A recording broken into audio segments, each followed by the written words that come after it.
Là, on décolle, on est en direct, Bezrat Hashem, le cours de ce soir. Il est dédié à la mémoire de toutes les personnes qui sont tombées depuis le 7 octobre, mais Biprat, dont 6 otages qui ont été tués, assassinés froidement la semaine dernière. Donc, Alex Louvnov, Carmel Gat, Almog Sarouzi, Hersh Goldberg Pauline, Eden Yerushalmi, Ori Danino. Et aussi aux 3 policiers de l'attentat de Hebron, Adas Brami, Roni Chakouri et Arik Ben Eliaou. Que Akadosh Baruch Hu venge leur sang, Amen Kenei Ratzon. Et que Be'ezrat Hashem, c'est quelques paroles de Torah à aide à la libération vivant des autres otages. Que tous nos soldats soient protégés où qu'ils soient à Gaza ou qu'ils soient pas à Gaza, hein, qu'ils soient dans le nord. Faut vraiment prier pour eux, faut prier pour nos soldats, c'est des anges. Faut prier pour eux. Et bien sûr, Be'ezrat Hashem pour la refoua shilema de tous les malades d'Israël, Bifrat ma maman, Rivka bat Rachmona, ma sœur, Sarah Rachmona Maden bat Rivka, et tous les malades d'Israël, qu'Akadosh Baruch Hu leur envoie une grande santé. Daïl et Tsarotenu, Chodesh Tov u'Mevorach. Ce soir, c'est un jour spécial, parce qu'en fait, c'est ce soir, Rosh Chodesh. Parce qu'en fait, quand il y a 2 jours de Rosh Chodesh, c'est toujours le 2e soir, le vrai Rosh Chodesh. Donc ça veut dire que là, on est en plein Rosh Chodesh Elul. Et donc Elul, qui dit Elul dit fin d'année. Fin d'année, on va dire fin d'année du calendrier. Parce qu'on sait que notre année juive, elle se réfère au mois de la Torah, qui est le premier mois, c'est Nissan. Donc au niveau de la Torah, on n'est pas dans le premier mois de l'année. Mais au niveau du calendrier, du changement d'année, c'est le dernier mois de l'année. Le dernier mois de l'année dans la Torah, c'est Adar. Merci. Et le dernier mois de l'année du calendrier, c'est Elul. Donc c'est le dernier mois de l'année. On est rentré dans ce dernier mois, et ce mois, il est marqué par quelque chose de formidable. C'est le mois de la Teshuvah. Le mois de la Teshuvah, comme on l'a expliqué Shabbat, la Teshuvah, c'est pas seulement le fait de se repentir, c'est aussi la réponse, et c'est aussi le fait de revenir. Revenir à quoi? À soi-même. Et de revenir vers ta source divine. Maintenant, il faut savoir que il y a un pidgam qui est très connu dans ce mois-là. C'est Ani Ledodi Vedodi Li. Je suis à mon bien-aimé est à moi. Bizarre. Qu'est-ce que ça veut dire? C'est les Rachitevot, donc c'est les premières lettres du mot Elul. D'accord? Mais il y a un autre pidgam qui est très connu, et qui nous dit au mois d'Elul, à Meler Bassadé. Ça veut dire quoi? Le roi, il est dans les champs. Pour les gens qui connaissent pas un petit peu ces phrases-là, c'est un peu énigmatique. Qu'est-ce que ça veut dire? Je suis à mon bien-aimé est à moi, le roi est dans les champs, et s'il était au lac, ça change quoi? Hein? S'il était en train de faire une partie de tennis. Je veux dire, qu'est-ce que ça veut dire? Non, ça a un sens profond. C'est-à-dire que faut savoir que nos sages, ils vont nous expliquer quelque chose de fondamental dans le judaïsme. Toute l'année, Akadosh Baruch Hu, qui est le roi, d'ailleurs, c'est ce qu'on va faire à Rosh Hashanah. La plupart des gens pensent que Rosh Hashanah, on y viendra bien sûr dans le cours de Rosh Hashanah, que Rosh Hashanah, c'est quoi? C'est le jour du jugement. Nachon. Mais dans l'absolu, regardez la prière de Rosh Hashanah, il y a marqué nulle part que c'est le jour du jugement. Nulle part. Il y a marqué que là, Amelech Akadosh, Amelech Amishpat, hein, que le roi, on parle de roi, de royauté. Et en fait, nos sages nous expliquent, pour aller un peu plus profondément dans l'étude, que le jour de Rosh Hashanah, c'est le sacre du roi, en fait, par son peuple. Donc c'est plus le sacre du roi, l'acceptation de la royauté d'Akadosh Baruch Hu sur nous, que le jour du jugement. Parce qu'à partir du moment où tu acceptes avec le cœur ton nouveau roi, qu'est-ce qu'il fait en général? Hein? Qu'est-ce qu'il fait? Qu'est-ce qu'on fait quand il y a quelqu'un? Non, qu'est-ce qu'il fait quand quelqu'un il est chayav et qu'il va accepter? En général, il fait une... Non! Vous savez ce mot-là? Quelqu'un qui est condamné et après on va annuler la condamnation. Comment ça s'appelle? On va le gracier. On va le gracier. Donc le roi, il voit qu'on l'a mis sur nous en tant que roi, donc il va nous gracier, il va nous inscrire dans le livre de la vie. Vous avez compris? C'est tout ça, le ta'alir de la prière de Rosh Hashanah, c'est d'accepter le joug du roi sur nous. Mais en fait, toute l'année, comme dans chaque royauté, un roi, où est-ce qu'il vit? Dans son palais. Un roi, normal, même aujourd'hui, regardez la Havdil, un premier ministre, me dites pas que vous allez aller voir Bibi comme vous voulez. Vous rentrez pas chez Bibi comme ça, salut Bibi, comment tu vas, on boit le café ensemble. Non. Tu vas devoir demander comment dire, une guicha, tu vas avoir envoyé un courrier, etc. Ils vont te passer au détecteur de mensonges, etc. Mais on te dit que un mois dans l'année, Akadosh Baruch Hu, entre guillemets, bien sûr, il quitte son royaume. Il quitte son royaume pour se mélanger à son peuple. Il est dans le champ. C'est quoi le champ? Le champ, c'est l'endroit où se trouve le peuple. Avant, comment ça se passait? On était tous agriculteurs. C'est d'ailleurs la raison pour laquelle on est rentré en Israël, pour devenir des agriculteurs, faut le savoir. Donc on est rentré en Israël. Si nous on est dans les champs, où est-ce qu'il va le roi? Dans les champs. Améler Bassadé. Et quand le roi, il est plus dans son palais et qu'il est dans les champs, bien sûr, il va avoir sa cour autour de lui. Mais est-ce qu'il est plus accessible que lorsqu'il est dans son palais? Sûr, oui. Tout à fait. Donc ça veut dire qu'il est plus à l'aise avec son peuple. Il vient à la rencontre de son peuple. Il vient donc nous voir. Donc il nous donne l'opportunité de venir lui demander grâce. C'est ça le mois des Louls. Ani les Dodi, je suis à mon bien-aimé est à moi. Ça veut dire quoi? Ça veut dire que j'ai une relation d'amour avec Dieu. C'est pour ça que le signe de ce mois-ci, c'est quoi? Vierge. C'est la Vierge. C'est quoi la Vierge? C'est la femme pure. C'est celle qui n'a jamais fauté. C'est celle qui est prête à s'unir avec le roi. Après ce mois de Av, le signe du lion qui rugit. Mais attention, chose très importante que nous disent nos sages. Il vaut mieux tomber avec un lion qu'avec une femme. Vous savez pourquoi? Parce qu'au maximum, le lion va te manger. C'est fini. D'accord? Tu n'auras plus fait de péché. Mais la femme, si tu tombes avec la femme, tu peux tomber une fois, deux fois, 10 fois, et ça n'a pas de limite. Vous comprenez? Donc c'est plus dangereux, parce que là tu peux tomber dans la faute, alors que là-bas tu peux tomber dans la sagorge. C'est autre chose. C'est ton corps et c'est pas ton âme qui prend. Comme ça ils disent nos sages. En tout cas, c'est un mois particulier, c'est un mois exceptionnel, c'est un mois où il y a une bataille terrible entre Esav et Yaakov pour que ce mois-là ne soit pas aux mains d'Esav, parce que sinon on aurait été dans une mauvaise passe, parce que d'arriver au jugement, comme on l'a dit Shabbat, en étant plein de péchés, donc Yaakov a fait en sorte, en retirant le Yud de Esav, d'accord, de faire que lui il s'appelle plus Asouï mais Esav, et que ce mois soit le mois de miséricorde et de Selichot, d'accord, pendant tout le mois, à partir de mercredi soir pour ceux qui font les Selichot à minuit et demi, et jeudi matin pour ceux qui font les Selichot à l'aube. On va commencer ce fameux mois de Selichot, où on va demander tous les jours de nous pardonner. Et avant de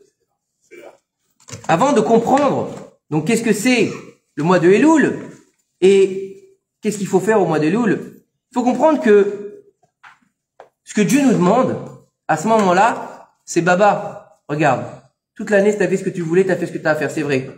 Maintenant, je te donne l'opportunité de venir me voir. Qu'est-ce que tu attends? Viens me voir. J'attends que ça, je t'ouvre la porte. Je suis dans le champ, j'attends que tu viennes me voir. T'as même pas besoin de prendre un rendez-vous. T'as même pas besoin d'appeler mon ministre. T'as pas besoin de m'envoyer une lettre. Viens me voir. C'est tout ce que je te demande. Attention. Mais viens me voir avec des bonnes intentions. Viens me voir avec une prise de conscience. C'est un mois de Cheshbon Nefesh. C'est un mois où tu dois prendre conscience de ce que t'as fait. C'est la fin de l'année. Donc en général, à la fin de l'année, on fait quoi? On fait le bilan. On fait le bilan de l'année passée. C'est pour ça que dans la paracha Réé, on a lu tout ce qui était inhérent à toute l'année, toutes les fêtes juives du début à la fin. Le fait de manger kasher, la shrita, les idoles, tout ce qui a en rapport avec les mitzvot, ou plutôt les averot, elles étaient dans la paracha de cette semaine. Très bizarre. Et on lit toujours Réé avant le mois des Louls. Ça ne change jamais. C'est toujours Shabbat Mevarechim avant le mois des Louls. Donc maintenant, il faut comprendre que pour beaucoup de personnes, au jour d'aujourd'hui, la teshuva, c'est quoi? C'est de changer de vêtements. C'est quoi? C'est se dire, je vais apprendre la Torah, je vais m'habiller différemment, et j'ai fait teshuva. Et là, c'est faux. C'est faux, totalement faux. Pourquoi? Parce qu'il y a plusieurs niveaux. Shabbat, on a vu le niveau de la joie. Quelqu'un qui va faire teshuva sans joie, Dieu, il en veut pas de sa teshuva. Quelqu'un qui va faire les mitzvot sans joie, Dieu, il en veut pas de ses mitzvot. Pourquoi? Il y a marqué dans la paracha Kitavo, d'accord, 98 malédictions, d'accord. Tout le monde a peur de monter à la Torah pendant les 98 malédictions de la paracha Kitavo, dans le Sefer Devarim, on va bientôt la lire, ok. Et là-bas, écoutez bien ce qui a marqué, c'est marqué dans le texte, vous pouvez aller le voir. il y a marqué, et toutes ces malédictions viendront sur toi, parce que tu n'as pas servi Hachem, ton Dieu, dans la joie. Rak! Donc ça veut dire que la base de la teshuva, c'est quoi? C'est la joie. Et c'est ça, Anil et Dodiv et Dodili. Bien que ça s'appelle, on n'a pas répondu à cette question samedi. Comment tu peux faire teshuva dans la joie si les jours, ils s'appellent les Yamim Noraim, les jours redoutables? Et ben justement, en passant par Elul, Anil et Dodiv et Dodili. Je sais que c'est mon bien-aimé qui m'attend, donc j'ai pas peur de faire teshuva. Donc je suis dans la joie de retrouver mon bien-aimé. C'est un chemin un peu difficile à accéder, mais je suis heureux. Parce que, regardez tout ce qui se passe en général quand on prépare un mariage. Pour la mariée ou pour le marié, le nombre de galères qu'il y a à chaque fois. Le photographe, il est en retard, la mariée s'est coincée la robe dans la porte de la BM, hein? Quand il y a une BM, bien sûr, hein. Etc., etc. Mais au moment où ils sont sous la roupa, d'accord? Et qu'il a trouvé les alliances, hein, parce que s'il a pas trouvé les alliances, c'est halal. D'accord? Qu'est-ce qui se passe? C'est le plus beau moment. Pourquoi? Parce qu'il a trouvé sa bien-aimée, elle a trouvé son bien-aimé. C'est pareil. C'est exactement ça, la résultante de quoi? Elul. Anil et Dodiv et Dodili, j'arrive vers le maître du monde, je me présente devant lui comme une mariée devant son marié. Et là, j'accepte qu'il règne sur moi. Alors attention, je sais que ça peut être mal pris. Oui, l'homme, il règne sur sa femme. Et... Non, non, non, on n'est pas là-dedans. D'accord? Les MeToo et les machins, c'est pas chez nous. D'accord? Ça n'existe pas chez nous. Il y a une hiérarchie au niveau de l'homme et de la femme, pas parce que l'homme est mieux ou que la femme est moins bien, chas v'shalom, parce qu'ils sont différents. C'est tout. Et parce qu'ils n'ont pas la même mission sur Terre. Ça s'arrête là. Et vous savez bien que je suis le premier à le dire, derrière un grand homme, il y a toujours une grande femme. L'Echaim. Donc, maintenant, au niveau de notre Inyan, j'ai eu la chance d'étudier un texte extraordinaire ce matin, et ça marche très bien avec notre Inyan de Teshuvah. C'est dans le Bet Sur Yaroum du Rav Yoram Zichron Livracha, et là-bas, il va nous expliquer que c'est très difficile d'être quelqu'un qui est dans la Torah de nos jours. Vous allez me dire, c'est le but de la Teshuvah. À la base, c'est d'être dans la Torah. Alors écoutez bien, il y a beaucoup de livres, il nous dit le Rav, il y a beaucoup d'enseignants, d'accord? Aujourd'hui, depuis qu'on est tout petit, on nous enseigne d'être quelqu'un. Il faut être quelqu'un pour réussir. Il faut avoir une metsiout. C'est-à-dire quoi? On est des gens qui devons être respectés. On doit montrer qui on est. On doit toujours sortir du lot. D'accord? Donc la metsiout, elle est humaine. C'est-à-dire que c'est une réalité qui est sur Terre.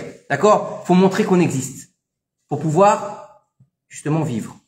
Et il nous dit ici, en fait, le problème de la metsiout, quand on va nous insuffler ça, quand on est déjà petit, on risque de tomber dans l'orgueil.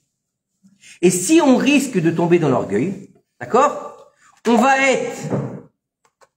être éloigné de toute la surface du fondement de tout ce qui est la Torah, en fait. D'accord? Ça veut dire que on va s'éloigner totalement des fondements du travail spirituel qu'on doit faire sur Terre.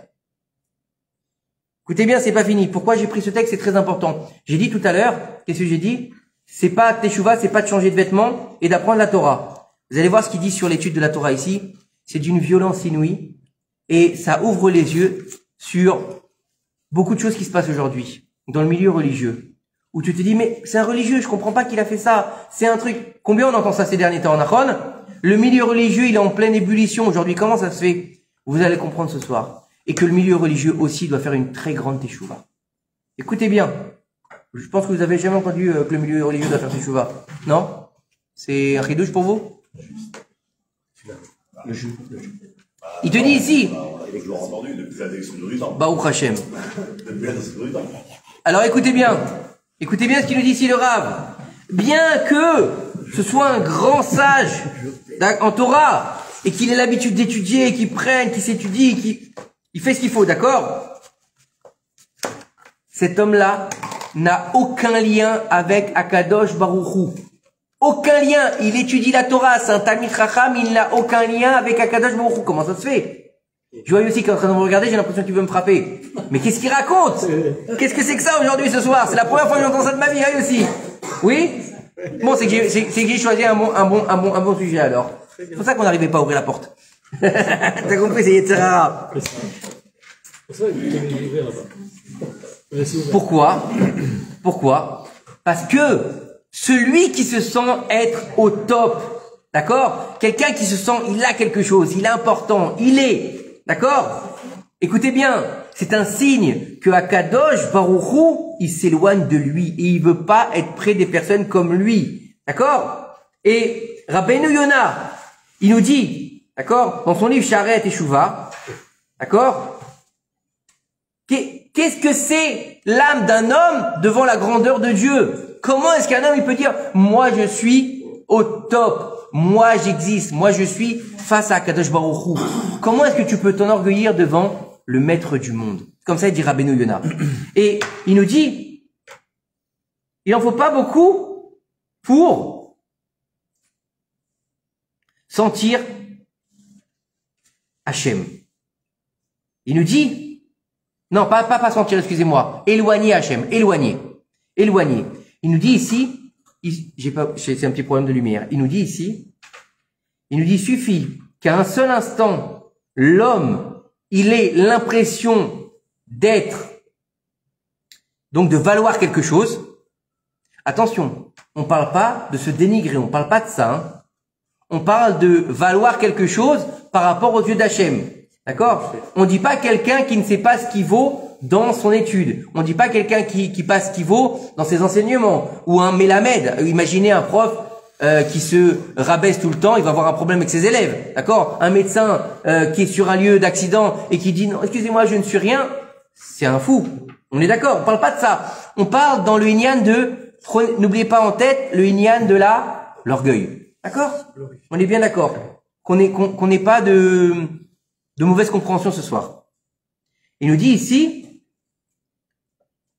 un seul instant, ok, ça suffit pour que Akadosh Baruch Hu, il éloigne sa présence divine de lui. D'accord? Il nous dit, écoutez bien ce qu'il nous dit. Pourquoi? Parce que tout orgueil devant Hachem, d'accord? Tout orgueil du cœur devant Hachem, il est considéré comme une abomination. Torah-Eva, il y a marqué. Toeva, quand vous lisez la Torah, Toeva, en général, on parle d'abomination, on parle des relations interdites, on parle des choses avec les animaux, on parle des choses très très graves dans la Torah. Donc imaginez, si on parle, d'accord, dans la Torah d'une relation avec un veau, un bœuf, qui est une abomination aux yeux de Dieu, quelqu'un qui a de l'orgueil, c'est comme s'il faisait la même chose. Hashem Ishmor Ve'irachem. Vous imaginez? C'est drame quand même. Bonsoir Francine. Alors, il suffit qu'il y ait même un petit once d'orgueil dans le cœur, d'accord? Pour qu'Akadosh Baruch Hu, il éloigne l'homme de lui. Ça veut dire que, à partir du moment où l'homme, il est éloigné de Dieu, ça veut dire que, malheureusement, écoutez bien, et ça c'est très important, les mauvaises choses, elles peuvent tomber sur lui. Parce que la Hagana de Dieu, la garde de Dieu, elle s'enlève de l'homme. Dieu, il nous envoie pas des mauvaises choses. Comme ça, ils disent nos chachamim. Dieu, il nous envoie pas des mauvaises choses. Mais à partir du moment où il retire sa protection de nous, eh ben, ce qui devait nous arriver quand on avait la protection, ça n'arrivait pas parce qu'on avait une espèce de carapace. Mais à partir du moment où il est plus là, ben, forcément, ça tombe. Ok? Il nous dit ici. Donc, un roche kollel qui va devoir choisir des avrechim pour son kollel, d'accord? Avant, écoutez bien. Donc en général, on va dire un roche kollel, d'accord, un roche yeshiva qui doit choisir quelqu'un. Qu'est-ce qu'il va lui faire comme contrôle? Voir ses connaissances, quel yeshiva t'as été, qu'est-ce que tu connais, combien de fois t'as fini chasse, qu'est-ce que tu manges au petit déjeuner, j'en sais rien. D'accord? Non. Le Rav, il nous dit ici, écoutez bien, avant qu'il vérifie toutes ses connaissances, qui va savoir comment il étudie, qui il est, qu'est-ce qu'il a déjà étudié, il s'en fout. La première chose qu'il doit vérifier, c'est Bochet Panim. Ça veut dire quoi? Si c'est quelqu'un de modeste. Ça veut dire si c'est quelqu'un qui s'est baissé la tête. D'accord? Et si il arrive à avoir de l'annulation devant Akadosh Baruch Hu. Ça veut dire si c'est quelqu'un qui est anav, tout simplement. Humble, modeste. Si il voit, d'accord, que c'est quelqu'un de modeste, et que c'est quelqu'un qui s'est baissé la tête, que c'est quelqu'un qui a des bonnes midotes comme ça, d'accord, il lui fait une couronne sur sa tête, il dit le Rav ici. Et il nous dit, par contre, si c'est quelqu'un qui a plein de midot, comment ça s'appelle, de déot shonot, c'est-à-dire que, d'accord, il sait tout. Le type, il sait tout. Vous savez, les gens qui savent tout, il a déjà tout étudié, il connaît tout, il sait étudier, il a déjà fait ça, il a déjà fini chasse 27 fois, et lui, il mange au petit déjeuner la Torah. Il nous dit ici, écoutez bien, donc qui sait pas s'annuler et qui a même un minimum d'orgueil. Regardez bien ce qu'il dit le Rav. Il doit, sur le champ, le raccompagner à la porte et le mettre dehors. Vous imaginez? Pourtant, en général, nous, on pense, quelqu'un, il a fait tchouva, il veut étudier, rentre dans la yeshiva. Non. Étudier la Torah, c'est une chose. Avoir de l'annulation, c'est encore une chose. Faire tes tchouva, c'est bien. Mais si c'est faire tes tchouva pour toi, donc tu sers pas à Kadosh Baruch Hu, tu sers toi. Et si tu sers toi, donc tu sers le Yetzer Hara. Vous voyez la différence ou pas? Ça veut dire que le Inyan de faire tes tchouva, le Inyan de se retrouver, il vaut mieux que tu fasses moins. Mais pour Dieu, que beaucoup et pour toi. Vous avez compris? Parce que nous, on pense quoi? C'est quoi la teshuva? Faut que je fasse. Allez, plus j'en fais, mieux c'est. Dieu, il est content. Mais si tu sers que toi, tu sers le Yetzer Hara. À quel moment tu sers Dieu? D'accord? Qu'est-ce qu'il y a marqué dans le schéma Israël? Tu ne serviras pas d'autres dieux. C'est quoi servir d'autres dieux? Vous avez lu l'explication de la paracha de cette semaine? Servir d'autres dieux, c'est pas forcément de se prosterner devant une idole.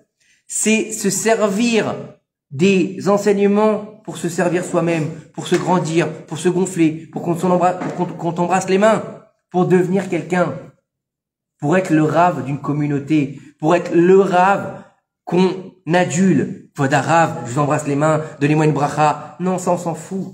Un vrai Rav, d'accord, il va peut-être se laisser embrasser les mains parce qu'il a un certain standing par rapport à ses élèves, mais au fond de lui, il s'en fout. Il s'en fout parce qu'il est annulé devant un Kadosh Baruch Hu. Et c'est là qu'on remarque la différence entre un tzaddik de vérité et un tzaddik de sheker. Regardez, vous savez comment vous allez le voir? Dans les yeux. Dans les yeux. Pourquoi les yeux? Parce que les yeux, c'est les portes de l'âme. Regardez. Vous allez voir un vrai tzaddik, il a les yeux purs en général. Vous pouvez le regarder dans les yeux. Il a un regard doux comme ça. Il a une espèce d'amour dans son regard, même s'il te connaît pas. Même s'il te regarde pas, si par exemple quand c'est une femme, il y a des rabbins qui regardent pas les femmes. D'accord? Vous allez voir, il a un regard particulièrement doux, un regard particulièrement avenant. Et vous allez chez un baba, hein, vous savez les babas là, il y en a plein aujourd'hui, c'est à la mode, ok, les babas au rhum. D'ailleurs, il y en a un qui s'est fait gauler la semaine dernière, d'accord. Il doit 17 millions entre lui et sa femme aux impôts, au Massar Tassa. 17 millions. Ça rapporte d'être rabbin. Bon, il va falloir qu'on parle après le cours. Je prends que les chèques resto. Que Dieu m'en préserve. Non, que Dieu m'en préserve de tomber là-dedans. Vous savez, faut faire attention. Vous savez, moi j'ai entendu des histoires depuis que j'ai fait teshuva. Malheureusement, faut faire très attention. Vous savez, au début quand j'ai fait teshuva, je faisais des séminaires comme Arachim. Vous connaissez les séminaires comme ça avec le Rav Nissim Haddad. Il organisait des séminaires. C'est lui qui m'a fait faire teshuva, donc j'allais avec lui, non seulement pour assister au séminaire, mais aussi pour l'aider dans la tsevet. Et il y avait un Rav là-bas, pas la peine de dire son nom, on s'en fout.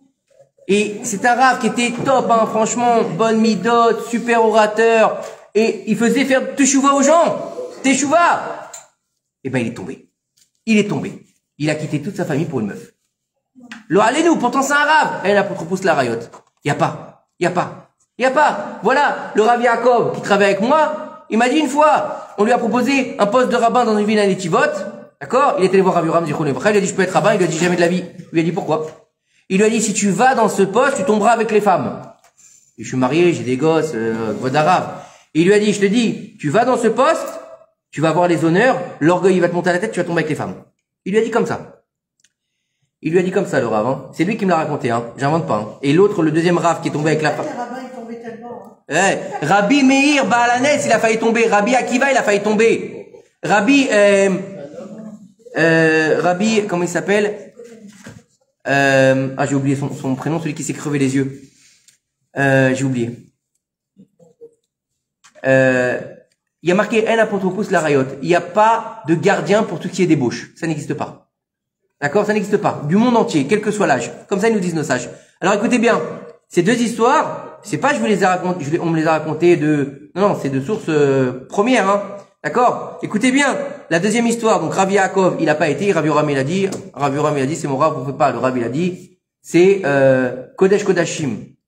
Il y a un autre Rav de la même commune, de la même Kehila, hein. Donc ils étaient Avrer à l'époque, hein, fin d'études de Avrer au Kollel. D'accord? Il y a un Avrer qui a accepté. Il était marié, des enfants, hein. Eh ben, il est tombé exactement comme le Rav l'avait dit. Exactement. Destruction totale de sa maison.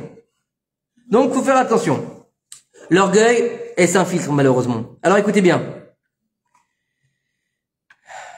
Qu'est-ce qu'il nous dit ici, le Rav? Hein? Donc, pourquoi il nous dit ça? Parce que s'ils le mettent dans le kollel, d'accord? Ils vont faire, écoutez bien, hein, ce que dit le Rav. Pourquoi il faut le raccompagner à la porte? Cet homme-là qui est plein d'orgueil, ou même qui a un peu d'orgueil, et pas l'accepter dans la yeshiva, parce que si lui il rentre, la présence divine elle sort. Et s'il n'y a plus de présence divine dans une yeshiva, quoi ça sert d'avoir une yeshiva? À rien. C'est comme une école de philo. C'est pareil, le Halinu. Vous avez compris? Donc, il nous dit ici, il suffit dans un endroit qui est un seul petit histoire d'orgueil, d'accord? Et l'endroit, il est foutu. Ça revient juste à un petit peu au propos que tu as fait la semaine dernière. Ah, je me répète, tu veux dire? Non. Mince. Non, pas du tout. Non, ce que je veux dire là, ce que tu viens de dire, ça représente ce que tu as dit la semaine dernière, référence qu'il faut faire attention aux fréquentations. Voilà. Ah, oui, c'est vrai. Nahon. Pas bête, oui. J'ai pas fait le rapprochement, Razak. Et il nous dit pourquoi?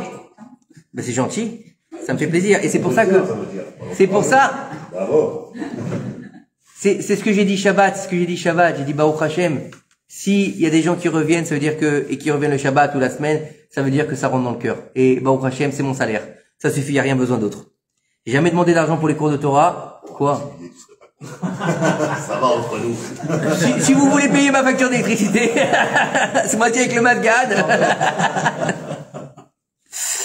Non, pas pour venir donner un cours de Torah. Non, pas pour venir un cours de Torah, mamache. J'ai même proposé à des gens, si c'est pour donner des cours de Torah hors de la ville, je dis moi, je demande pas d'argent, juste l'essence pour pouvoir aller là-bas et c'est tout. C'est pas la peine. On n'a pas besoin de ça. Il nous dit ici, David Améler, il a demandé à Hachem, écoutez bien ce qu'il a demandé à Hachem, David Améler, le roi David, pas n'importe qui, et que la modestie, elle me recouvre. D'accord? Il n'a pas demandé la parnassa, il n'a pas demandé la santé, il n'a pas demandé de gouverner, il a juste demandé qu'il soit rempli en abondance de modestie. D'accord? Qu'il soit humble. Ça veut dire quoi? Remplis-moi de la vertu de modestie. Vous imaginez, c'est David Améler. C'est le premier roi de Yehuda. C'est celui par lequel Mashiach, il va venir, Bezrat Hashem Bekarov Mamash. Vous pouvez dire Amen. Et il demande quoi, cet homme? Il aurait pu tout demander à Kadosh Baruch Hu, comme Shlomo Améler, il lui a demandé la sagesse, il aurait pu demander n'importe quoi. Non, David, il lui dit, je veux juste la modestie. Je veux pas tomber. Je ne veux pas devenir, n'oubliez pas que David Améler, il est né avec des problèmes dans ses midotes. Il est roux, David Améler. Celui qui est roux, c'est pas qu'on a quelque chose contre les roux, Chas v'Shalom. D'accord, c'est très joli, pas de problème. Mais le roux, dans la Torah, c'est Esav. Donc, celui qui est Esav, celui qui a les cheveux roux, c'est quelqu'un qui est attiré par le sang. Donc, c'est plus difficile de travailler ses midotes. Donc, David Améler, il avait plus de problèmes à travailler ses midotes.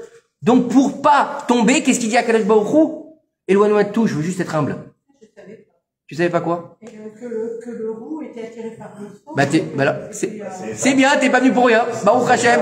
J'ai encore gagné ce soir. Je mets des V partout ce soir, c'est pas grave. Je prépare mon Rosh Hashanah, je mets des V partout, Baruch Hashem. Les albinos, je sais pas. Arrêtez de me poser des questions bizarres. Alors écoutez, celle-là, on ne l'avait jamais faite avec les albinos, hein, c'est la première fois. En presque 10 ans de cours, pourtant j'ai déjà parlé des roux, mais alors là, les albinos, je sais pas. Mais je trouve que c'est pas gentil pour les roux quand même. Hein. C'est pas une question, encore une fois, Célia, c'est pas une question de gentil ou pas gentil. Tu sais, on est là pour expliquer les choses. On sait que le premier roux de l'histoire, c'était Esav.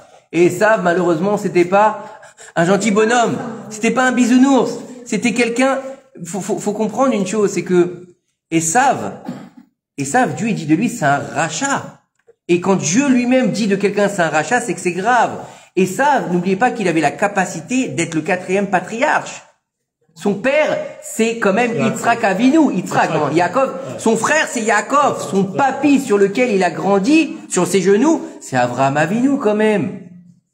D'accord? Et le jour où ton grand-père il meurt, tu vas violer, tuer, voler. C'est que t'as un problème, mon gars. À cette époque-là, il n'y avait pas les coachs d'aujourd'hui, il n'y avait pas l'hypnothérapie et tout ça, donc il a mal tourné. Malheureusement. David Ameler, il a dit, Ribono Shel Olam, maître du monde. D'accord? Si tu veux, écoutez bien. C'est des phrases, mais qui sont d'une sagesse extraordinaire, d'une profondeur. Je pense, en tout cas, à mon niveau, quand j'étudie le Bet Sur Yarum, Baruch Hashem, pour ceux qui connaissent pas cette étude, c'est une explication sur le Tanya. Donc c'est de la Chassidoute. D'accord? J'étudie ça tous les jours. Baruch Hashem, tous les matins, ou tous les après-midi, ça dépend. Mais ça t'explique des choses à ton intériorité et ça te dit quelques phrases des fois, ça te change la vie. Écoutez bien ce que dit David Ameler. Il dit, Akadosh Baruch Hu, si tu veux m'aider, donne-moi beaucoup de modestie. Si tu veux m'aider, je m'en fous. Écoutez bien, David Ameler, on parle pas de n'importe qui. Je m'en fous d'être un imbécile. Comment on dit un imbécile dans la Torah? Amaharetz. Je m'en fous d'être quelqu'un qui connaît rien. Je m'en fous, d'accord, d'avoir les honneurs. Je m'en fous d'être le roi. Je m'en fous de devoir travailler difficile. Simon, je ne veux rien. Juste une chose seulement. Je veux que tu me donnes beaucoup de modestie. C'est David Ameler, celui qui a écrit le Télim quand même. Lui pourrait être orgueilleux quand même d'avoir compilé le Télim. Lui pourrait être quand même orgueilleux d'avoir construit les fondations du Beth Amikdash qui n'ont pas été détruites jusqu'à aujourd'hui. Non, rien. Il a dit à Kadosh Baruch Hu, moi je suis un vermisseau. C'est énorme. C'est énorme. Il te dit ici, pourquoi? Parce que celui qui a de la modestie, d'accord? Eh ben il aura tout. Il aura tout. Et celui qui n'en a pas, il perdra tout. Jusqu'à son Olam Abba. Je vous dis, c'est une étude qui est très importante. Parce que c'est vrai que souvent, quand on fait teshuva, ou quand on commence à aller à des cours, ou qu'on étudie un petit peu, ou on est un peu versé dans ça. Tous, Baruch Hashem, ici, je pense qu'on a tous un petit peu un bagage d'études, quel qu'il soit, c'est pas grave. Mais souvent, pour nous, on va s'arrêter à des phrases. Hein, quand l'Israël est chelek leolam haba, tout Israël il a part au monde futur. En chum yush baolam, il y a pas de truc sur la terre, il y a pas de comment on appelle faut pas de désespoir. C'est bien. Les phrases sont super et c'est vrai que ça aide, ça donne du courage. Mais derrière ça, le Rav qui a dit ça ou l'enseignement qui a été donné, c'est des années, des mois de réflexion. C'est pas que Rabbi Nachman, quand il dit Yen Shum Yehush Baolam, d'accord? Rabbi Nachman de Breslev, hein? Klal, excuse-moi. Il dit pas ça, il s'est pas réveillé un matin en se grattant la tête en disant, tiens, Yen Shum Yehush, non.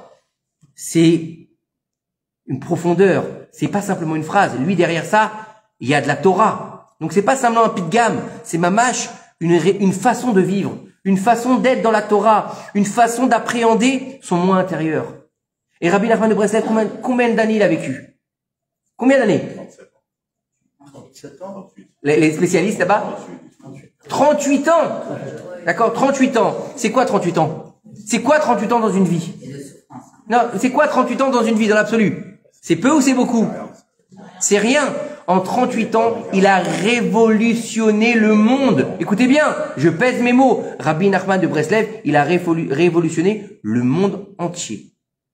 De sa Torah, d'accord, il a rencontré Napoléon, il a des trucs de fou en 38 ans, ce qu'on fait pas en 120 ans. Regardez sa Torah, elle est extraordinaire. Regardez l'héritage qu'il nous a laissé en 38 ans. Allez compter les jours, les moments où il était bébé, hein, où il était petit, que faisait enlever 5, 6 ans, d'accord? C'est moins encore. C'est extraordinaire. À quel point il a entre le Aleph et Ça, on savait le lire. vers Amidot. Allez, on continue. Mais, excuse-moi. Oui. Je trouve pas ça tellement étonnant, ça l'a très surpris par rapport à l'humilité. Mais devant Dieu, on peut être humble. Et quand l'humilité...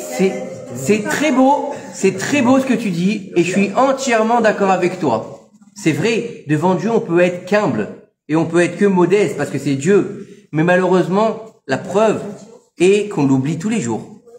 Et qu'on pense, on l'a lu dans la paracha de Ekev, Kochi be'otzem yadi, ma force elle est dans ma main, c'est moi qui me suis fait.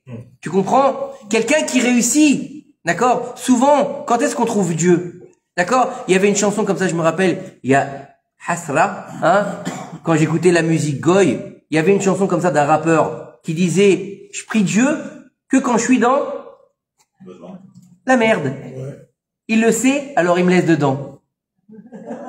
Elle était belle ou pas? Hein, elle était belle ou pas? Mais, mamache, la plupart des gens, quand ils ont l'oseille sur le compte, quand ils ont la belle villa, quand ils ont la super bagnole, quand leur entreprise, elle est, Dieu bénisse, il y en a beaucoup qui oublient Dieu. Ils disent, j'ai réussi, c'est avec les bretelles devant les fenêtres, là, dans les films, DiCaprio, ils oublient Dieu.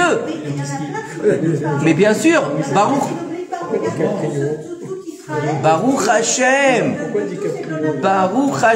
je suis pas là, Célia, je suis pas là pour faire un kitroug, mais c'est humain d'avoir une once d'orgueil. Et en ce mois, pourquoi j'ai choisi ce thème aujourd'hui? Parce qu'en ce mois de Elul, en ce mois de Rosh Chodesh Elul, on doit rentrer dans la tchouva. Beaucoup de personnes pensent que la tchouva, c'est juste étudier la Torah. C'est pas que ça. Les midot, c'est beaucoup plus important. C'est pour ça que Derech Eretz kadma la Torah. Après, on va pas rentrer dans les choses ésotériques, c'est encore plus loin que ça, le Derech Eretz. Le Derech Eretz, c'est le Etzadat Tovara. C'est le Inyan de rentrer dans son propre Gan Eden. Pourquoi?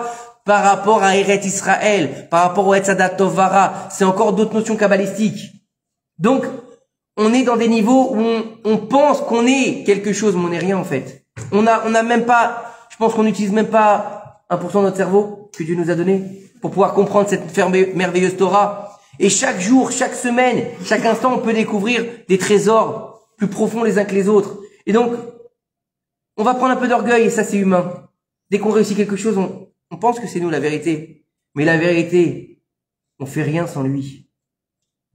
Et on fait tout avec lui. Et on peut vivre au-dessus de la nature avec lui.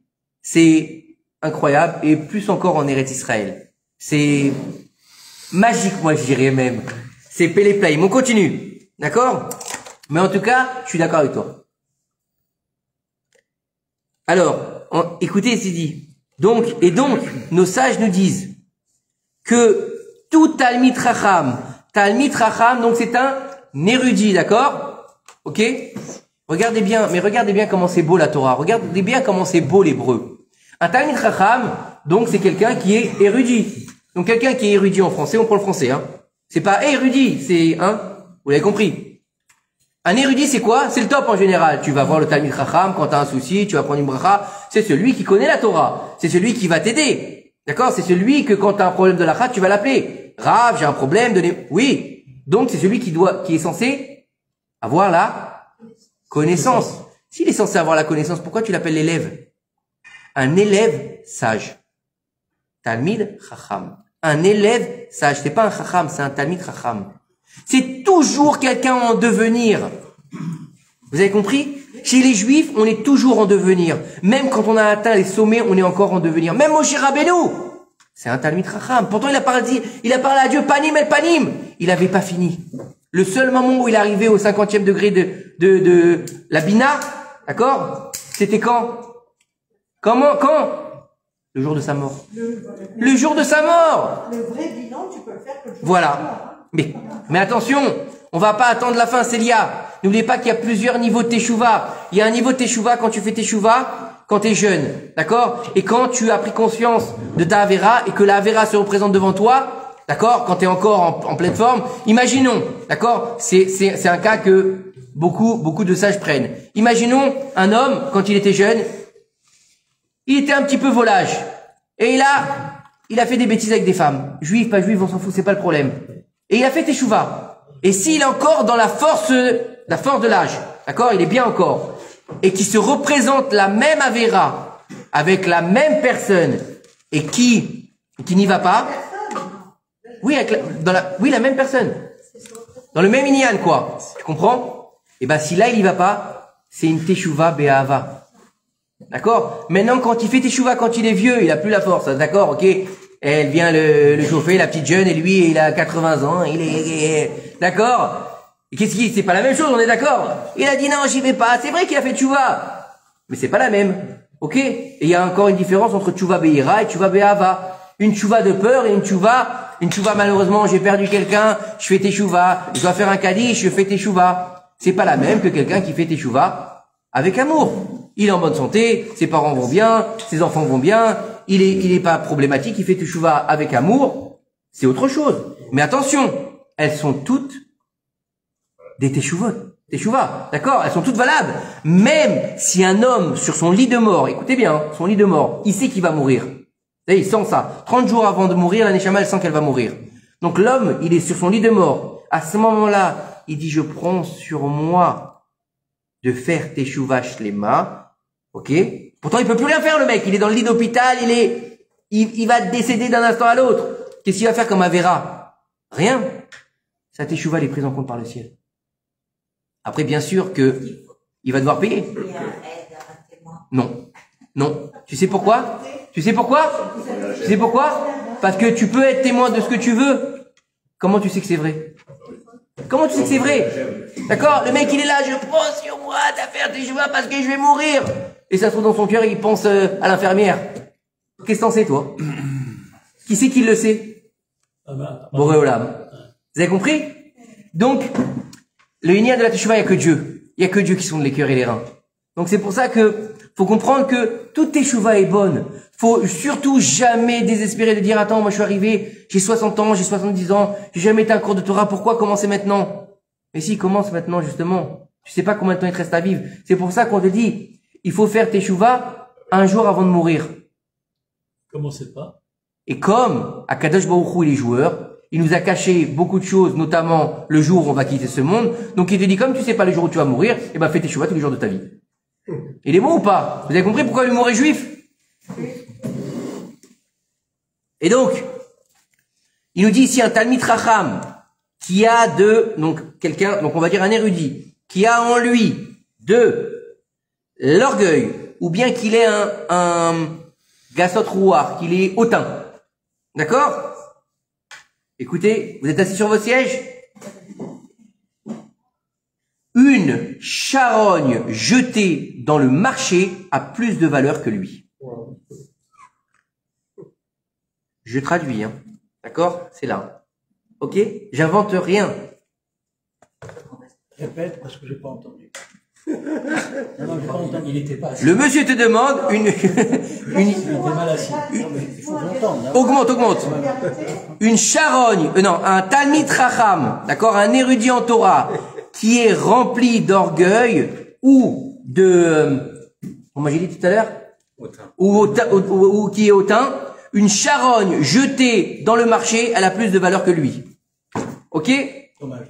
Rabbi Nachman de Brest, Rabbi Nachman, Belikouté Moharan. D'accord? Là, je te fais plaisir ce soir, t'as vu ou pas? Hein? Torah Yudbet. Comme ça, tu pourras aller vérifier si j'ai pas dit de bêtises. D'accord? Il nous dit que c'est Talmidei Chachamim, d'accord? Que l'orgueil, elle a pourri. D'accord? Qui sont pleins d'orgueil. Ils sont, écoutez bien. Tu veux partir? Non, j'ai mal à mon pied. D'accord, ok. D'accord, ok. Étant donné qu'ils sont pourris de l'intérieur, il nous dit qu'ils sont capables de se lever contre les vrais tzadikim qui sont dans leur génération, de parler sur eux mal et de les rabaisser. Imaginez bien, c'est dur ce qu'il dit Rabbi Nachman ici, hein. D'accord? Quand ils vont être dans leur étude et qu'ils vont rappeler le nom d'un Tana ou d'un Amora saint, d'accord? Les Tanaïm et les Amoraïm, donc, qui étaient à l'époque de la Gemara, d'accord? Quand ils vont étudier, par exemple, ils étudient la Gemara, ils rappellent le nom d'un Amora ou d'un Tana, d'accord? Ces Tanaïm et ces Amoraïm, pourtant, ils ont quitté ce monde, hein? écoutez bien ce qu'il nous dit ici Rabbi Nachman. Il nous dit, ils ont une grande souffrance. Ils ne peuvent pas les supporter. Parce que lorsqu'un homme, il rappelle dans sa bouche les paroles de Torah d'un chacham, qui a dit un érudit en Torah, d'accord? C'est comme si que ce chacham, il l'embrassait. Et ces gens-là qui sont passés pour des érudits, qui sont pleins d'orgueil, d'accord? Ils sont comme des charognes. Ça veut dire que ces Amoraïm et ces Tanaïm, c'est comme s'ils embrassaient une charogne. Vous imaginez? C'est comme s'ils embrassaient un cadavre qui est jeté au souk. Vous imaginez la souffrance qu'ils ont? Donc on peut comprendre par là quelle souffrance ils retirent. Lorsque il nous dit, personne n'est en mesure d'embrasser une charogne. Qui c'est qui a envie d'embrasser ça? Qui c'est qui a envie d'embrasser ça? D'accord? D'accord? Donc ça leur fait du mal. Il nous dit ici le Harizal. D'accord? Celui qui va sentir l'odeur d'une charogne, il va faire un défaut dans son âme. D'accord? Et il va oublier son étude. Ça veut dire que lorsque tu vas étudier avec ces gens-là, qu'est-ce qui va se passer? Ça veut dire que lorsque tu vas étudier avec eux, tu peux pas étudier la Torah. Pourquoi? Parce que tu vas oublier de toute ton étude. Puisqu'une charogne, elle est mieux qu'eux. Et qui sont considérés comme une charogne. Ça veut dire que toi, tu vas apprendre la Torah avec quelqu'un. Cet homme-là, il est plein d'orgueil. Tout ce que tu vas apprendre, tu vas l'oublier. Tout ce que tu vas apprendre, il sert à rien, hein? Comment il le retient, lui, alors? Peut-être qu'il a un livre, tout simplement. Peut-être qu'il est un bon orateur. J'en sais rien. Je sais pas. La vérité, je sais pas. Lorsque un homme, il apprend la Torah, et il va dire les noms des sages, d'accord? Les noms des Tamnaïm, des Amoraïm, et du reste des Tzadikim, d'accord? Ils viennent, écoutez bien, ils viennent mamash pendant l'étude, et ils se tiennent debout à côté. Comme il est rapporté dans le Talmud de Jérusalem. Tout celui qui dit quelque chose au nom d'un autre, cette personne-là, elle vient se tenir à ses côtés pendant ce qu'il dit. Ça veut dire que ce soir, il y a qui avec nous? Et ben voilà, et le Harizal. J'espère, peut-être que je suis orgueilleux, j'en sais rien, mais en tout cas, ça va, ça halik. D'accord? Mais cela, ça marche seulement, écoutez bien, cela, ça marche seulement pour quelqu'un qui est rempli de modestie et d'annulation. Mais tout celui qui apprend dans l'orgueil et qui est hautain, les Tanaïm et les Amoraïm et les Tzadikim, d'accord, tous ceux qui seront appelés à son nom, d'accord, ne viennent pas se lever devant lui. Pourquoi? Parce qu'ils n'ont pas envie d'être en présence d'une charogne. Ça fait mal ou pas? C'est violent? Ben oui. Ceux qui veulent, je leur donnerai le texte, puisque c'est un peu... Hein? Et donc, écoutez bien, Rabbi Shimon Bar Yochai, il a mérité, d'accord, qu'au moment où il a compilé, d'accord, le Zohar HaKadosh, d'accord, et le Tikkun HaZohar, autour de lui, d'accord, il y avait des anges et des âmes de tous les tzadikim qui avaient déjà quitté ce monde. Ils sont descendus du ciel, d'accord, et ils ont écouté son enseignement, et ils ont rajouté des enseignements à ce qu'il était en train de dire, dans le secret de la Torah. Ouh, c'est violent quand même, hein.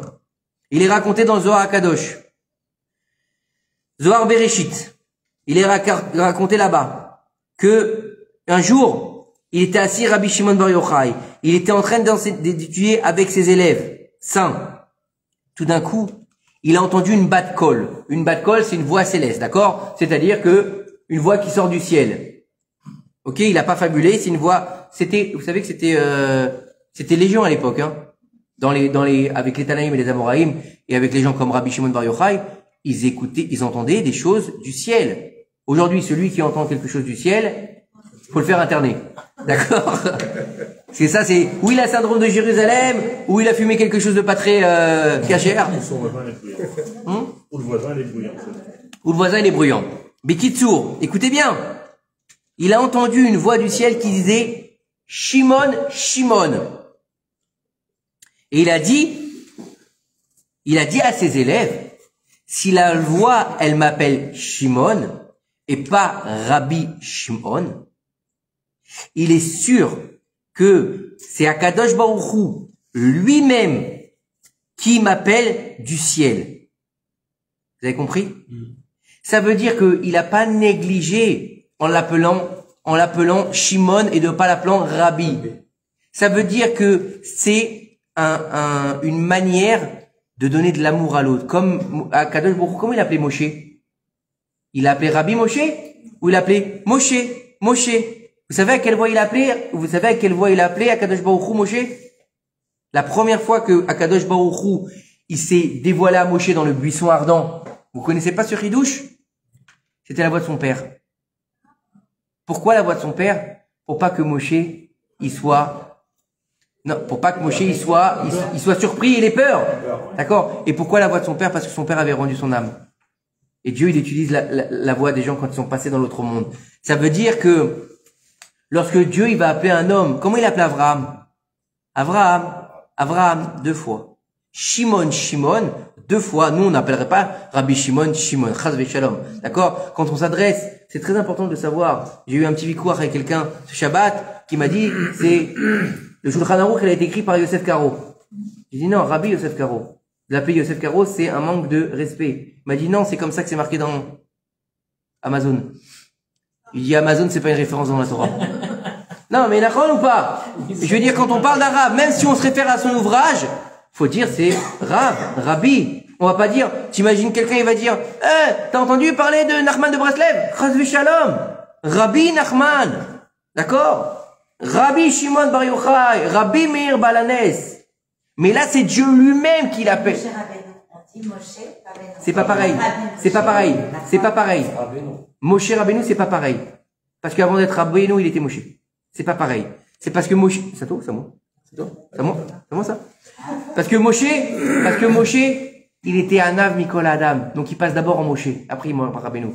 Et parce qu'il y a, comme j'ai dit ce Shabbat, il y a en nous tous une part de Moshe Rabbeinu. Donc, c'est permis. Le Baal Shem Tov, pas Rabbi Baal Shem Tov. C'est déjà pas son prénom. C'est déjà pas son prénom. Il s'appelle Rabbi Israël. C'est déjà pas son prénom. Déjà, quand tu vas lui donner un Tohar, comme tous les rabbanim, presque tous les rabbanim aujourd'hui, tu les appelles même pas par leur prénom. Regarde bien. Le Chafetz Chaim, il s'appelait pas comme ça. Le Baal Shem Tov, il s'appelait pas comme ça.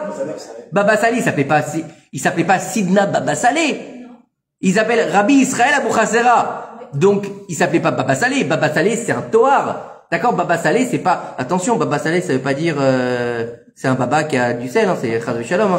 Baba Salé.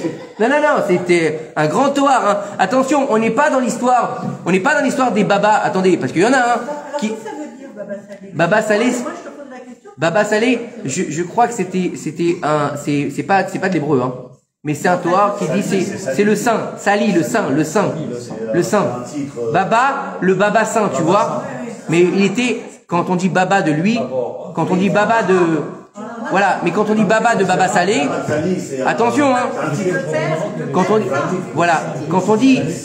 on dit Baba Salé, de Baba Salé, c'est pas parce que c'est un Baba comme les Babas. Aujourd'hui, il y a des Babas de Baal, mais ils ont des noms de scène. Franchement, j'étais halluciné, on dirait des super-héros. D'accord? Le laser. Ouais, non, je rigole pas, hein. Le laser. La trieuse. Je vous raconte pas de bêtises. D'accord? Comment il s'appelle l'autre? Comment on appelle ça quand on fait une radio, là? Le scanner. Mais pourquoi pas le Power Ranger aussi? Moi, samedi, à partir de samedi, vous m'appelez Avenger. N'importe quoi, on est où là? On appelle le scanner parce que c'est un scanner. Hein? C'est pas un scanner. Tu sais ce que c'est un scanner? Déborah, tu sais ce que c'est un scanner? Déborah, un scanner, c'est à côté d'un ordinateur et tu mets des feuilles à l'intérieur. Écoute-moi. N'importe qui. Écoute-moi bien. N'importe qui. Mais écoutez-moi. C'est pas un débat. Écoutez-moi. N'importe qui peut faire ça. Voilà. N'importe qui peut faire ça. Tu as été voir Rapindo? On continue. Ouais, on va, bon. Oui. Et ma grand-mère aussi. Je te raconterai quelque chose après le cours. Laisse tomber. Si tu vas aller chez quelqu'un, ne va pas chez cette famille. Voilà. Oui, fermez et laisse tomber. D'accord? Il y a deux sortes de babas. Les babas qui sont dans la Gdusha et les babas qui sont dans la Sitra Achra. Il y en a qui ont vendu leur âme au diable. Tu l'as vu le film L'Associé du diable? Bienvenue au club. Voilà. L'Associé du diable. Éloigne-toi. Voilà. Voilà. Et c'est des rabbanim que je te parle qui m'ont dit ça. Et moi je l'ai vécu. Voilà, ça s'arrête là. Non, mais laisse tomber. Mais moi aussi j'ai vécu des choses avec des rabbanim qui m'ont dit mais toi des plumes dans le... Laisse tomber, ça c'est des conneries. Voilà, ça s'arrête là. Arrêtez de croire tout ce qu'on vous dit. N'importe qui, avec quelque peu d'études, qui ont vendu leur âme au diable, il peut faire des miracles de ce que tu veux. D'accord? Faut pas être un kabbaliste pour faire des miracles. Faut juste vendre son âme au diable. D'accord? Et ça existe aujourd'hui, malheureusement. Et ça existe, c'est ce que Jésus l'a fait, et c'est ce que d'autres ils ont fait. Et Hachem Ishmor Ve'irachem, parce que ceux-là qui sont passés pour des rabbanim et qui ont vendu leur âme au diable, à la fin, t'as vu Ghost? Les anges noirs qui viennent le chercher? La même chose. Hachem Ishmor Ve'irachem, qui fasse les chouva avant. Voilà. Et ça, c'est du vécu. Je l'ai vu. Il y a des rabbanim qui m'ont parlé, qui ont fait venir des morts. Et dans la Torah, il y a marqué, tu ne feras pas de nécromancie. Tu ne feras pas de nécromancie. Et ces genres de rabbanim, ils font de la nécromancie. Donc, à bon entendeur, évitez-les. D'accord, on continue? On avance? Allez. Donc, s'il appelait Shimon comme ça, étant donné qu'il n'avait pas une once d'orgueil, ça veut dire que c'est Akadosh Baruch Hu qui l'appelle par amour. Donc, ça veut dire, il nous dit, d'accord? Donc, Rabbi Shimon Bar Yochai, comment il a mérité que Akadosh Baruch Hu, il l'appelle par son prénom? Parce qu'il avait une annulation totale devant Hachem Yitbarach. Et donc, avant de commencer, on a encore le temps? 10 minutes, t'es trop dur, toi. 15 minutes. Avant de commencer notre petit moussard. 10 minutes. Avant de commencer notre petit moussard, il faut comprendre que faire teshuva, en ce mois d'Elul, c'est extraordinaire. Étudier la Torah, c'est extraordinaire. Mettre une kippa plus grande, par exemple, si on met une toute petite kippa crêpe, c'est très bien. Se laisser pousser les papillotes, si tu veux. Se laisser pousser la barre, c'est très bien. Laisser pousser la jupe, c'est très bien aussi. Baruch Hashem, c'est bien. Non, mais c'est bien. Baruch Hashem, c'est bien. Les manches aussi. Toutes choses, les manches, la jupe, si tu veux, d'accord. D'accord. Attendez pas qu'elle pousse. Voilà. C'est très bien, Baruch Hashem, c'est très bien. Franchement, ce sera plus évident. Mais avant toute chose, c'est l'intérieur. C'est d'être Toho Kebaro, c'est d'être en phase avec ce qu'on est. Parce que vous savez, c'est facile de changer de vêtements. C'est facile de se laisser pousser la barbe. C'est facile de mettre une jupe longue. C'est facile. D'accord? Il y a même des moments, c'était la mode. D'accord? De mettre que des jupes chez les femmes. C'était la mode. Le pantalon n'était pas la mode, donc on mettait que des jupes. D'accord? Chez l'homme, c'était bien d'avoir les manches très longues. C'est la mode. Donc ça, c'est pas un problème. En hiver, on aime bien s'habiller très tsniout. Pourquoi? Pas parce qu'on est tsniout, forcément, parce qu'il fait froid. D'accord? Tu vois souvent des mecs se balader en short, avec les tongs qui viennent à la synagogue en hiver. Non, en général, ils ont un pantalon, ils ont des chaussettes, ils ont des chaussures. D'accord? Les topless, là, c'est rare, on est en hiver. En général, c'est en été. Donc, on parle pas de mode, on parle vraiment d'intériorité, on parle de cœur, on parle surtout d'anava.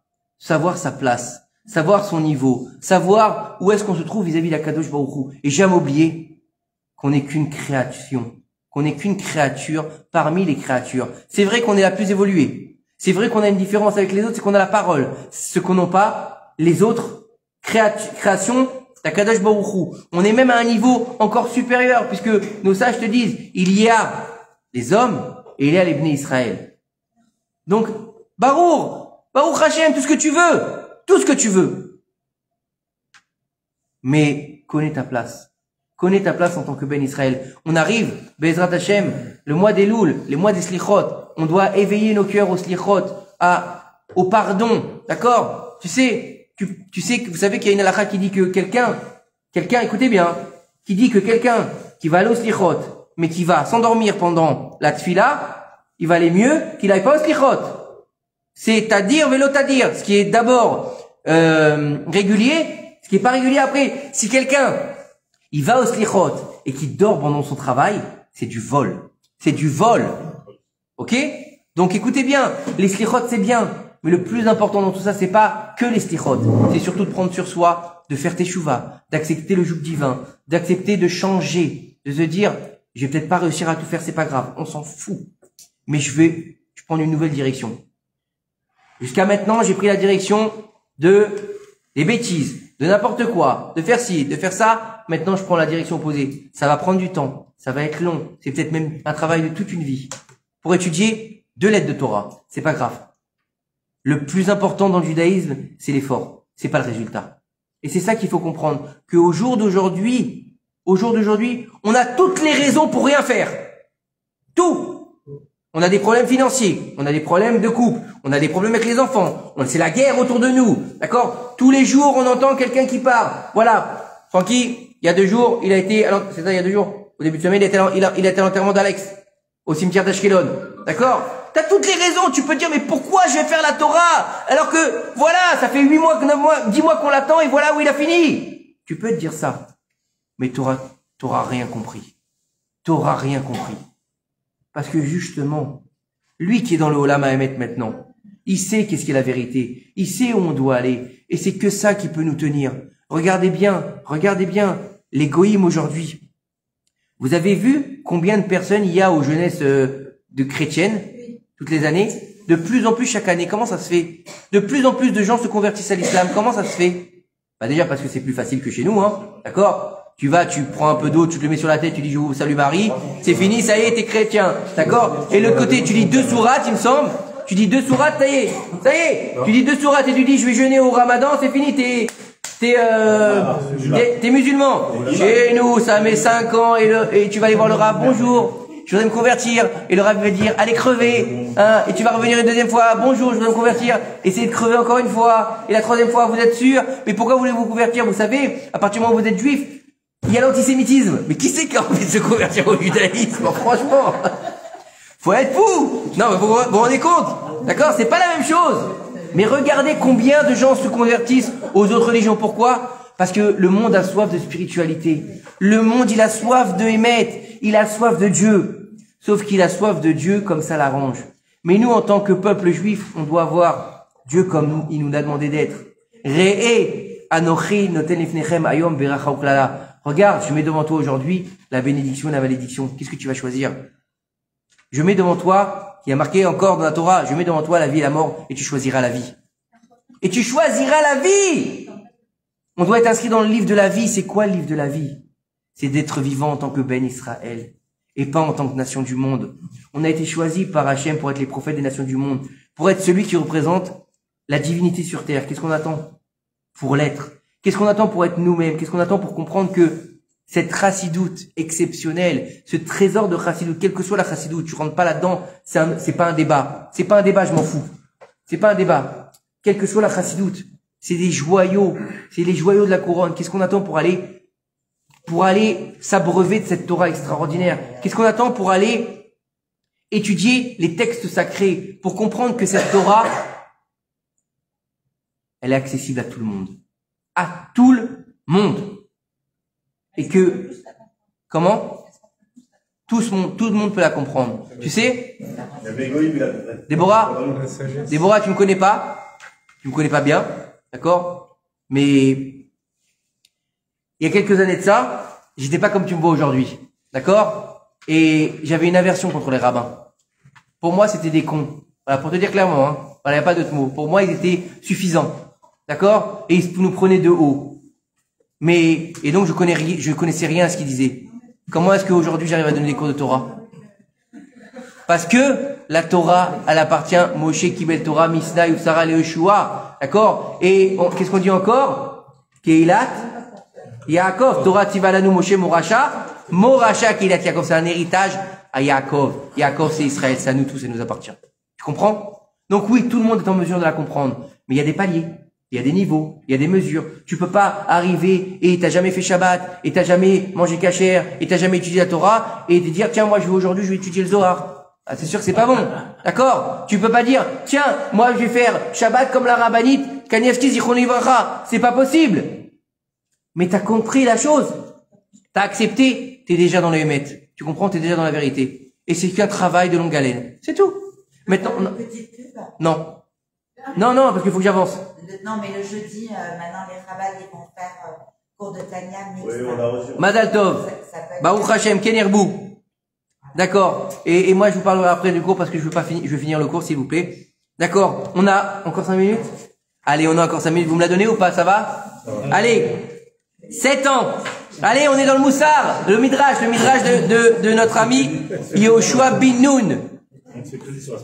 Yoshua bin Nun. La semaine dernière, on a fait 1h45 de cours. Hein. Et pas de Midrash. 7 ans. Là, si vous voulez, on continue. Hein. Moi, j'ai pas de problème. Hein. Allez, 7 ans. Les Bnei Israël, ils se sont battus.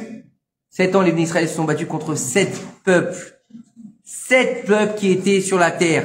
D'accord? Que Akadosh Baruch Hu leur avait promis. Après, d'accord, qu'ils ont combattu 7 ans, pendant 7 ans, ils ont partagé la terre. Le partage de la terre d'Eretz Israël s'est fait grâce au Urim Vetumim. D'accord? Et grâce au Goral. C'est-à-dire qu'il y avait le pectoral qui s'illuminait, plus un tirage au sort. D'accord? Devant Yoshua, il y avait Elazar à Kohen Gadol. Elazar, fils de Aaron à Kohen, le Kohen Gadol, qui était habillé avec le Choshen sur lui, et sur lui les Urim Vetumim. D'accord? Et devant, il y avait 2 boîtes, si on veut. D'accord? Devant, dans cette boîte. Donc Elazar, il était devant lui. D'accord? Sur une table étaient posées 2 boîtes fermées. Dans une boîte, il y avait écrit quoi? Dans une boîte, il y avait écrit les noms des 12 tribus. D'accord? Un papier par tribu. Et de l'autre côté, il y avait quoi? Les parcelles de terre qui devaient être distribuées. D'accord? Au début, Elazar Cohen, il regardait dans le pectoral, d'accord? Et il voyait quel morceau de la terre devait tomber à quelle tribu. Après ça, il sortait des deux boîtes, d'accord? Un nom de tribu et un morceau et un endroit où il devait s'installer cette tribu, d'accord? Et à ce moment-là, d'accord, il disait à haute voix, d'accord, le tirage au sort de cette tribu un tel est donné à cet endroit un tel. Pourquoi il a fallu qu'il y ait deux niveaux de tirage au sort pour pouvoir faire le partage d'Eretz Israël? Vous n'êtes pas posé cette question? Non, pourquoi Urim Vetumim, mais pourquoi le Goral? Non, il faisait ça devant tout le monde, Oui, mais le Urim Vetumim, il n'y a que lui qui comprenait. Ashne Edim Yukam. Il y a toujours besoin de 2 témoins. 2 témoins. C'est toujours comme ça. Dans la paracha de cette semaine, on va lire Yad Haedim Tiebo Barishona, la Hamito. La main des témoins devra être les premiers à le mettre à mort. Pourquoi il n'y a pas marqué aide? Jamais on condamne un homme sur une seule déposition. Que dans des condamnations. Excuse-moi. Edim, quand il y en a 2, c'est pour des condamnations, pas pour des condamnations. J'ai parlé de condamnation, moi. Oui, non, mais là, pour la terre. Mais il y a un lien de aide. C'est toujours 2 témoins. D'accord? Pour un mariage, ça. Zevouloun sera, non, 2 pour un mariage. 2 témoins pour un mariage. Si t'arrives, toi. Eh. Ça va, ouais? À combien elle les a tués, toi? Il est en manque, là, il est en manque. Eh, c'est une condamnation, Daniel. Moi, j'ai eu Miliana pour le divorce. Oh, Rachem. Allez, on continue. Zebouloun sera dans les frontières de Hako. Il a dit Elazar le Cohen. Et lorsque il a sorti, d'accord, la tribu et l'endroit de Zebouloun, d'accord, ils ont vu que Hako c'était son endroit, d'accord? Et il a fait cela avec chacun des tribus, donc il s'est dirigé vers son endroit, d'accord? Zebouloun, il a pris part de son héritage, d'accord? Pas d'accord. Quoi? Non, rien. Ça va pas, hein? Et il s'est... Mais Simcha t'a dit qu'il fallait qu'on ait. Oui. Il a commencé à se plaindre, il a dit, moi je suis éloigné de mes frères, pourquoi je suis sur le littoral? D'accord? Il a dit, pourquoi je suis là-bas? Et il nous dit ici que Yoshua lui a dit, ne t'inquiète pas, d'accord, ta part, elle est plus grande encore. Pourquoi? Parce que là-bas, il a dit, moi qu'est-ce que je vais faire là-bas? J'ai envie d'étudier la Torah, pourquoi je suis pas dans les terres? Pourquoi tu mets près de la mer? Il lui a dit, t'inquiète pas, Baba, ta part elle est encore plus grande que les autres, pourquoi? Il lui a dit, parce que dans ton territoire, qu'est-ce qu'il va y avoir? Là-bas, vous allez trouver le chilazon. Le chilazon, c'est quoi? Alors, au jour d'aujourd'hui, on ne sait pas exactement ce que c'est. Il y en a qui disent que c'est un poisson. Il y en a qui disent que c'est un coquillage. Il y en a qui disent qu'on ne sait pas quelle sorte de coquillage exactement. C'est celui qui, par son sang, il donne la couleur bleue du tzitzit. D'accord? Et étant donné qu'aujourd'hui, on ne sait pas exactement qu'est-ce que c'est le chilazon, de mettre le tzitzit bleu, on a le droit, mais c'est pas une obligation. À partir du moment où Mashiach il viendra, il doit dire qu'est-ce que c'est le chilazon, eh ben, on devra mettre un fil bleu sur le tzitzit. Comment ça s'appelle Le shamir. Le shamir, ça n'a rien à voir. D'accord? D'accord?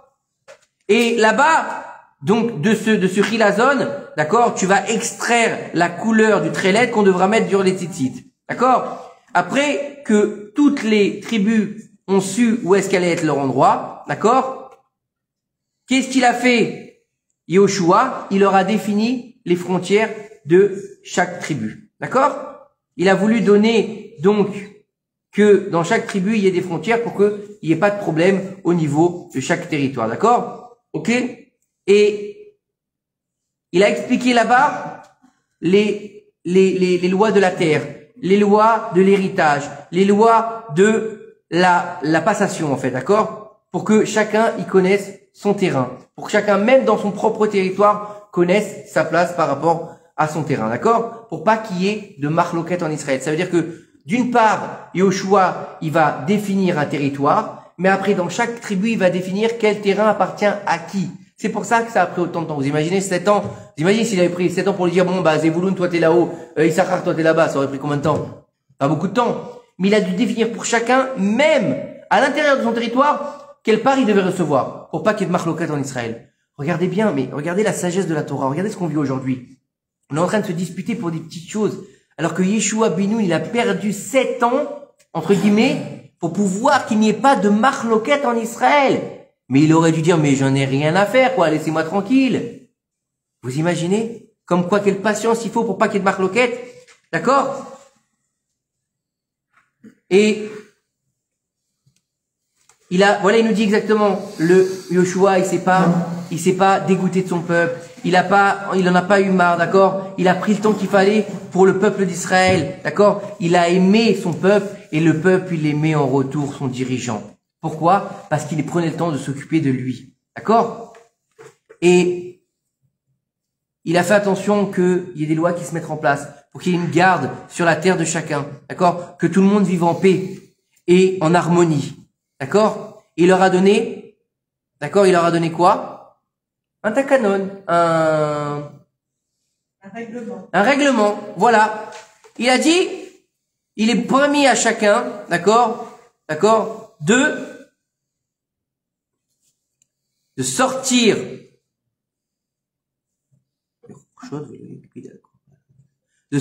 et de poser autre part et que personne ne va lui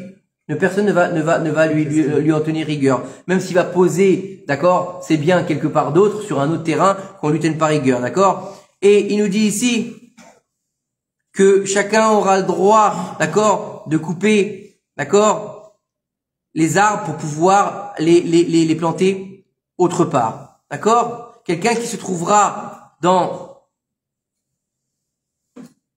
un fleuve, qui se trouvera dans un endroit privé, d'accord? Tous les gens de la ville auront le droit d'en profiter, d'accord? Après, il nous explique, il va leur expliquer ici, d'accord, que toutes les histoires avec les pauvres, que bien que les pauvres, ils aient des lois que le propriétaire d'un champ doit respecter, d'accord, ils feront ça correctement pour pas porter préjudice au propriétaire du champ, d'accord? Et que bien sûr, il y aura des lois respectées, donc les maaserot, etc., que le propriétaire lui-même devra faire, d'accord? Chacun, d'accord, il aura la possibilité de prendre des arbres, des petits arbres pour pouvoir les planter dans son champ, d'accord? Chacun aura le droit de venir faire de la pêche dans le lac de Tibériade, d'accord? Et même d'envoyer des bateaux, d'accord? Et d'envoyer des bateaux là-bas. Par contre, dans la mer, c'est seulement Naphtali qui pourra y aller. D'accord? Ah non, pardon, non. Tout le monde aura le droit de pêcher, d'accord? Mais le seul qui pourra envoyer des bateaux dans le lac de Tibériade sera la tribu de Zévouloun, de Naphtali, pardon. Pourquoi? Parce que elle est dans son territoire, d'accord?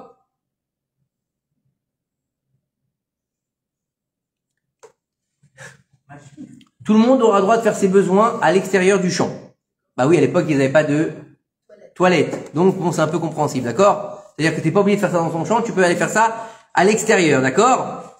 Tous les jours de l'été, tous les jours de l'été, bah, c'est pas moi, hein, c'est le livre, hein, je suis désolé, hein, mais c'est naturel en même temps.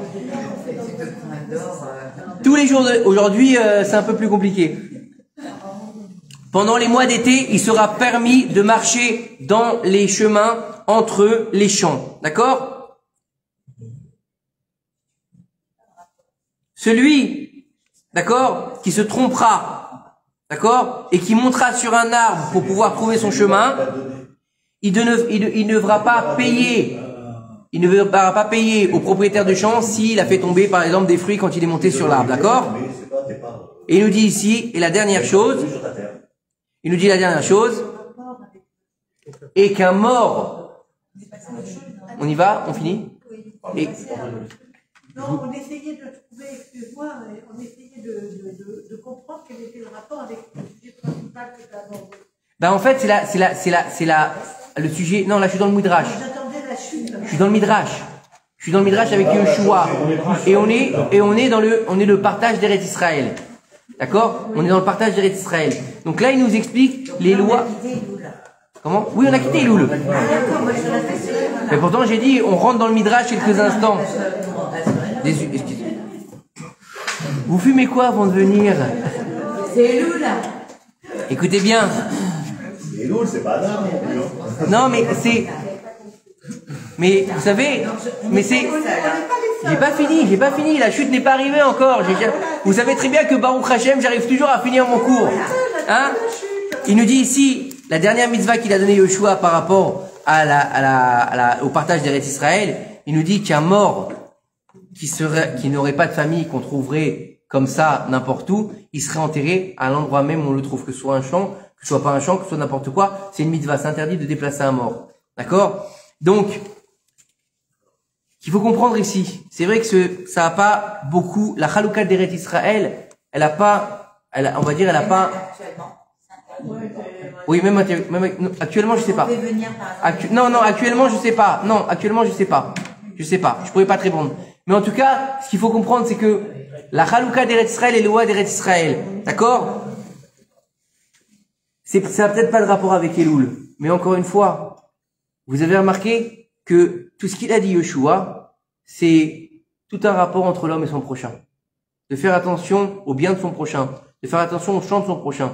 De faire attention de ne pas faire ses besoins dans son champ. De faire à l'extérieur. Donc quand tu vas les faire, tu vas devoir aussi respecter ton prochain. Un mort, qui est mort comme ça, on sait pas, c'est lui donner du respect. Et c'est lui donner du respect. Et donc, si on peut comprendre quelque chose par tout ce qu'on a étudié ce soir, c'est l'incidence des mitzvot sur nous. C'est l'importance de faire teshuva pour comprendre les mitzvot. Pourquoi on fait teshuva? Pour comprendre que Dieu il nous a donné une ligne de conduite. Pour savoir que la Torah, c'est pas simplement une science, c'est pas simplement un livre. C'est le code civil des enfants d'Israël. C'est-à-dire que comprends qui tu es, comprends qu'est-ce que Dieu t'a donné pour pouvoir être correct vis-à-vis des dieux de Dieu. C'est-à-dire que comprendre que c'est qu'une question d'Erech Eretz en fait tout ça. Et d'Erech Eretz, Kadma la Torah. Donc en fait, de comprendre que la Teshuvah c'est pas simplement comme on l'a dit Shabbat, et c'est ça peut-être qu'il faut comprendre ce soir, que la Teshuvah, et c'est peut-être une répétition par rapport à Shabbat pour ceux qui étaient là, que la Teshuvah, c'est pas simplement de revenir vers Dieu, mais de revenir vers ce qu'on est vraiment.